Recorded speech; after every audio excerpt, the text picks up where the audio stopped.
বাংলা সাহিত্য, সঙ্গীত আর দর্শনের আকাশে যিনি আজও উজ্জ্বল ধ্রুবতারা, তিনি বিশ্বকবি রবীন্দ্রনাথ ঠাকুর। ১৯৬১ সালের ৭ মে কলকাতার জোড়াসাঁকোর ঠাকুরবাড়িতে জন্মগ্রহণ করেন রবীন্দ্রনাথ ঠাকুর। শৈশব থেকে সাহিত্য আর সৃজনশীলতার প্রতি ছিল তার গভীর অনুরাগ। কবিতা, গান, গল্প, উপন্যাস, নাটক, সাহিত্যের প্রতিটি শাখায় রেখে গেছেন অসামান্য অবদান। ১৯১৩ সালে গীতাঞ্জলি কাব্যগ্রন্থের জন্য সাহিত্যে নোবেল পুরস্কার লাভ করেন রবীন্দ্রনাথ। নানা আয়োজনে দেশব্যাপী উদযাপন হচ্ছে এই মহাকবির জন্মদিন। এ উপলক্ষে নওগাঁর প্রতিশ্বরে বর্ণাঢ্য অনুষ্ঠানের আয়োজন করা হয়েছে।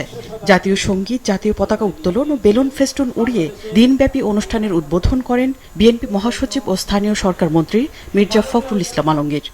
তার লেখা, তার গদ্য, তার পদ্য, তার প্রবন্ধ, তার গান আমাদের বাঙালি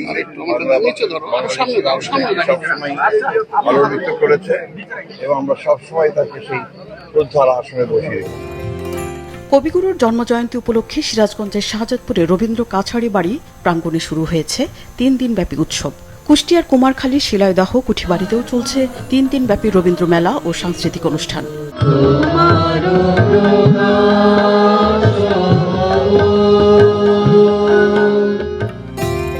নতুন প্রজন্মের কাছেও সমানভাবে জনপ্রিয় বিশ্বকবির সৃষ্টি।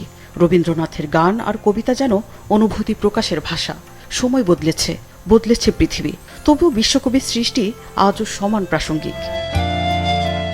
মারুফা কামাল, মাছরাঙা নিউজ ডেস্ক।